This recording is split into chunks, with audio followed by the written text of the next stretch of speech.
konteyner.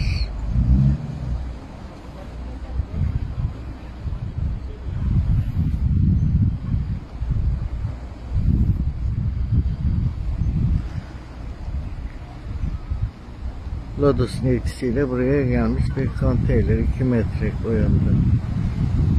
Sahil güvenlik gereğini yapacak. Erdek.